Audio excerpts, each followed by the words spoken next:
Ustedes, como agentes penitenciarios, saben mejor que cualquiera cuáles son las características de la población penitenciaria.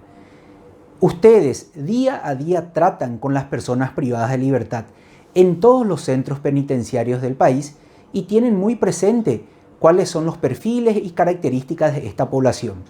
Quiero compartir con ustedes esta fotografía. Esta fotografía muestra las características de nuestra población penitenciaria. Como habrán visto, son mayoritariamente varones.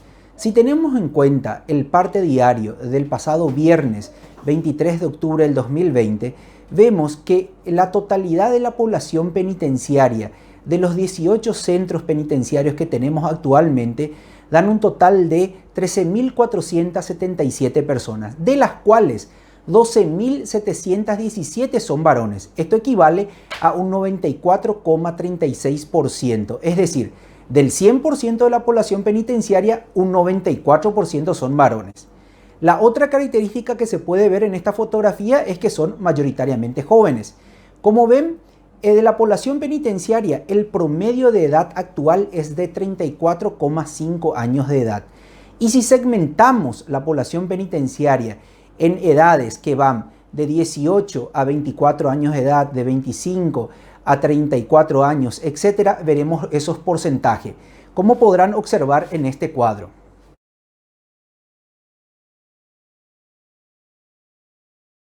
Como podrán observar en el cuadro, del total de la población penitenciaria, el 73% se halla comprendida entre los 18 años a 44 años de edad. Y entre la franja más representativa está justamente entre los que tienen 25 a 34 años de edad, representando el 41% del total de la población. Y como verán, los de mayores edades tienen menos porcentajes, por lo que mayoritariamente nuestra población penitenciaria es de personas jóvenes. Otra característica elocuente de nuestra población penitenciaria es que provienen mayoritariamente de sectores empobrecidos de la sociedad. Si vemos cuáles son los oficios que con mayor frecuencia declaran las personas privadas de libertad, podemos ver que son albañiles, ayudantes de albañiles, jornaleros, mecánicos, agricultores. Es decir, realizan tareas que en cierto modo son precarios o en otro modo son informales, lo cual le representa un ingreso muy bajo. Obviamente existen otras personas que no cuadran con estas ocupaciones u oficios. Encontramos en nuestro sistema penitenciario a futbolistas reconocidos, empresarios exitosos, políticos, personas de la farándula, incluso personas que provienen de familias de alcurnia. Pero estos no representan a la mayoría de nuestra población penitenciaria, sino nada más que un pequeño porcentaje.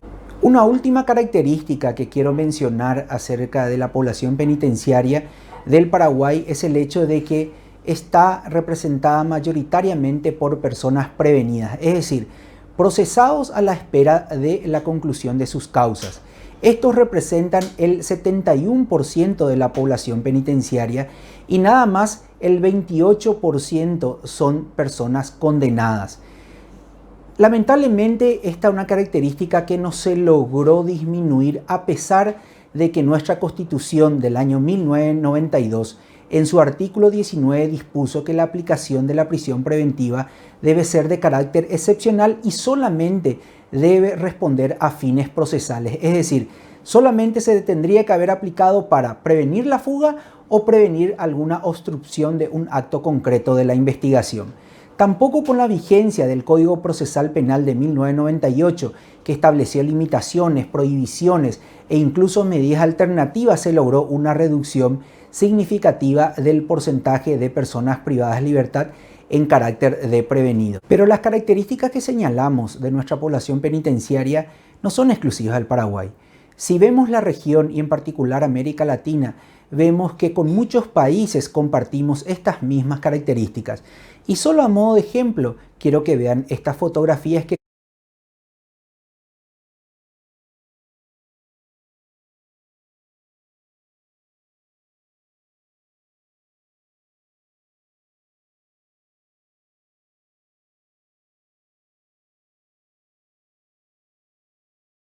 se fijaron en los rostros de estas personas.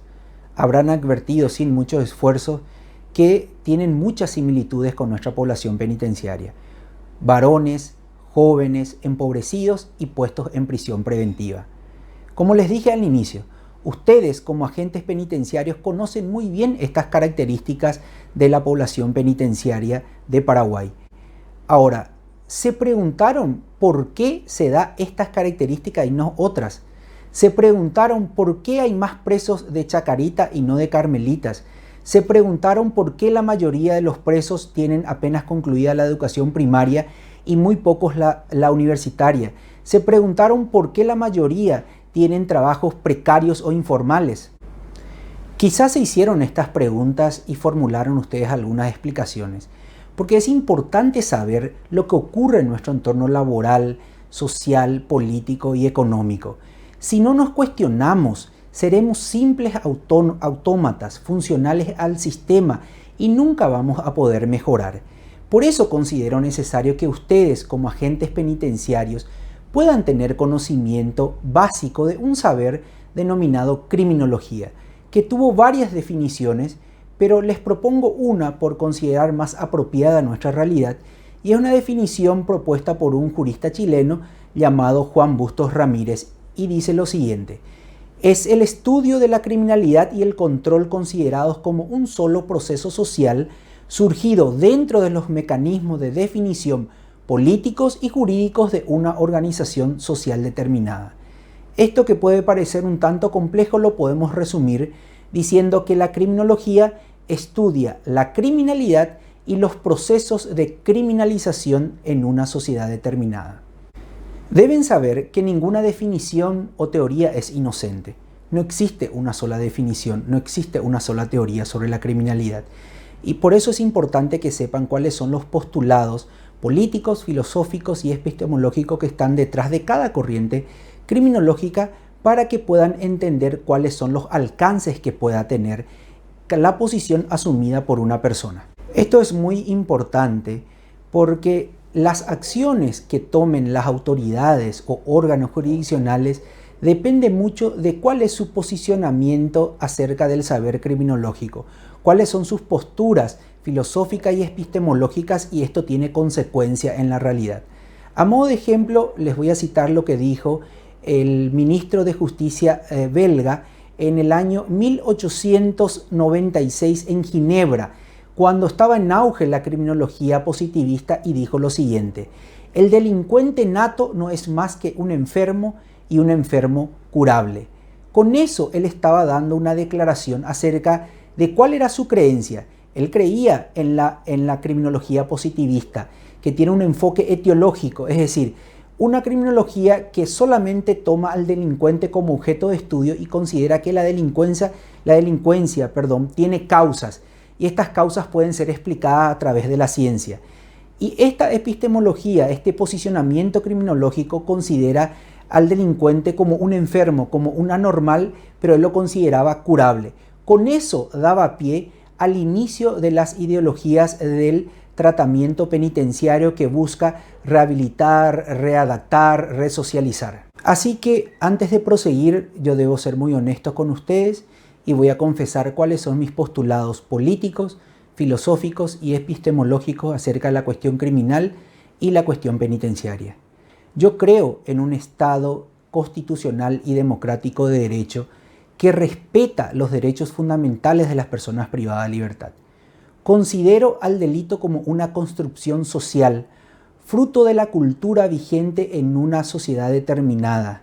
Soy un agnóstico de la pena, y mi paradigma es el del realismo, y un realismo desde nuestro margen, como lo propone Zaffaroni. Hecha esta confesión, ahora retomemos el tema de las características de la población penitenciaria y echemos manos al saber criminológico. Obviamente es imposible hacer referencia a todas las teorías desarrolladas en el marco de la criminología, por lo que haré mención en forma genérica a teorías que responden básicamente a dos paradigmas: a un paradigma etiológico, que significa un paradigma que busca las causas de la delincuencia en el delincuente, y el otro, un paradigma de reacción social o de control penal, en donde enfoca la mirada acerca de cómo es el proceso en que una persona es criminalizada y puesta en prisión.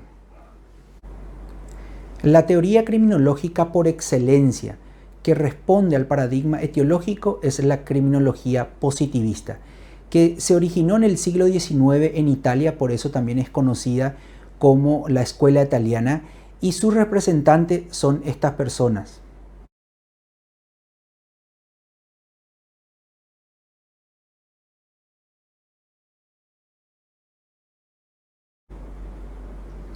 En líneas generales, la criminología positivista considera al delincuente como un ser anormal.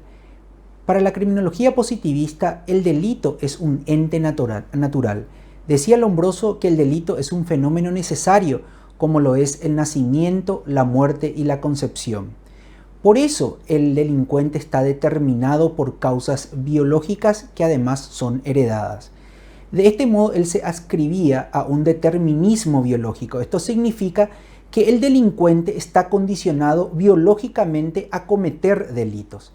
Esta fue la posición primigenia dentro de la criminología positivista, que fue denominado antropología criminal. Esto fue expuesto en un trabajo muy conocido de Lombroso llamado L'uomo delincuente, el hombre delincuente, que fue publicado en el año 1876. En este trabajo fue el resultado de la investigación antropológica que realizó en las diversas penitenciarías italianas de la época, en donde él se dispuso a medir y sacar las características de las personas que en ese momento se hallaban recluidas. Lombroso llegó a la conclusión de que los delincuentes que estaban en prisión presentaban determinados rasgos que él denominó atávicos, porque consideraban que eran herencia del hombre primitivo, salvaje, y que eso es lo que le determinaba a ser delincuente. Sobre la base de estos rasgos atávicos, él hizo una tipología de criminales, entre los cuales él identifica al criminal nato. De este modo, la teoría lombrosiana es la que inicia una diferenciación entre el hombre delincuente y los hombres no delincuentes, es decir, normales.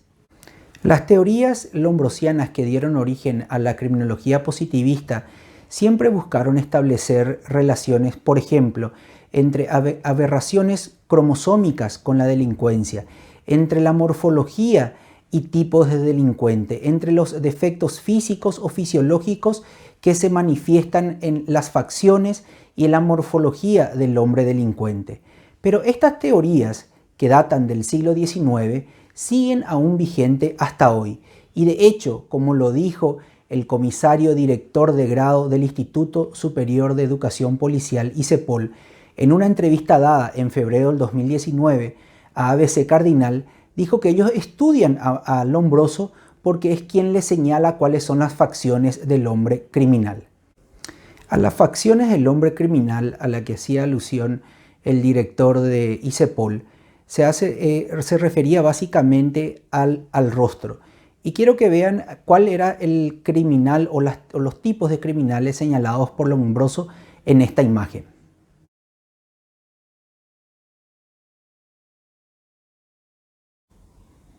Como pudieron observar, los criminales de Lombroso precisamente no son los más agraciados por la naturaleza. Pero convengamos que por más feo que sea una persona, no lo hace criminal. Sin embargo, sabemos que muchos son criminalizados por portación de cara. Lamentablemente, nuestra sociedad considera a las personas marginadas como delincuentes. Y también estas personas marginadas y empobrecidas tienen conciencia de que son discriminados y de que, fundados en prejuicios, pueden ser criminalizados.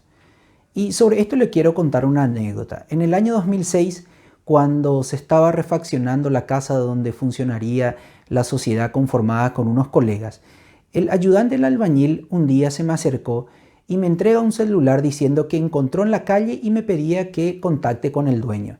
Yo le respondí que vaya a la comisaría, que estaba a pocas cuadras, y que entregue el celular allí para que ellos puedan buscarle al dueño. Pero su respuesta fue la siguiente. Me dijo: doctor, si yo llevo el celular a la comisaría, ellos van a creer que fui yo el que robé y me van a meter preso.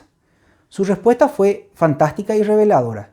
Obviamente, él, como un buen criminólogo crítico, tenía plena conciencia de que era portador de todos los estigmas y prejuicios sociales que le hacen susceptible de ser criminalizado. Una persona joven, sin educación, con un trabajo precario, empobrecido. Es decir, reunía todas las características que, como vimos inicialmente, son las características de nuestra población penitenciaria. La criminología positivista no se limitó únicamente a rasgos antropológicos y biológicos. Con los aportes de Ferri y Garófalo incorporaron también factores medioambientales y factores psicológicos y sociales, pero siempre se enfocaban en el individuo. Siempre el objeto de estudio para ellos era el delincuente. Por eso que ponían mucho énfasis en la observación, en los tratamientos psicosociales, porque consideraban que estas personas con estos rasgos como enfermos podían ser tratados. Esto es lo que da, digamos, pie y origen a todas las ideologías de resocialización, readaptación, rehabilitación, que incluso lo tenemos nosotros esbozado en nuestra Constitución y en nuestros códigos de ejecución. Como les dije, siendo el objeto de estudio el delincuente, para la criminología positivista el único lugar donde podían hallarlos eran, por supuesto, en las prisiones. Entonces, ellos consideraban a delincuentes a las personas puestas en prisión, sean condenadas o los que estén en espera de un juicio. Y en eso radica su principal defecto, porque al asociar a los presos con los delincuentes, ellos obviaban todo el proceso previo realizado por los aparatos judiciales y policiales que seleccionaban a estas personas que finalmente terminaban en las penitenciarías. La criminología positivista consideraba al fenómeno criminal como un ente ontológico, es decir, previo incluso a su definición legal como delito, previo incluso a la reacción social que eso podría ocasionar. Con lo dicho hasta aquí, podemos resumir los postulados de la criminología positivista en estos términos. Consideraban al delito como un fenómeno natural, como la muerte o el nacimiento. Consideraban al delincuente como un anormal, un enfermo, y consideraban que podían ser objeto de tratamiento, de rehabilitación, de resocialización o de reinserción social. Estos son los postulados básicos de la criminología positivista que deben tener en cuenta. La criminología positivista fue criticada por ser siempre funcional al poder establecido, a buscar siempre a legitimar el ejercicio del poder punitivo del Estado. Siempre la criminología positivista elaboró teorías que afirmaban la inferioridad de la raza negra, de los indígenas, de los mestizos, de los inmigrantes latinos. Siempre en ese sentido fue una teoría con un carácter racial, discriminatorio, y que fue siempre el principal cuestionamiento. Además de que nunca se preguntaron por qué estos sectores de la sociedad eran puestos en prisión. Nunca se preguntaron cuál fue el proceso previo de selección de estas personas para que ellas puedan ser puestas en prisión. Siempre ignoraron este aspecto muy importante de la cuestión criminal, que es el proceso de criminalización, que responde sí a otro paradigma, a un paradigma de reacción social, a un paradigma de control penal,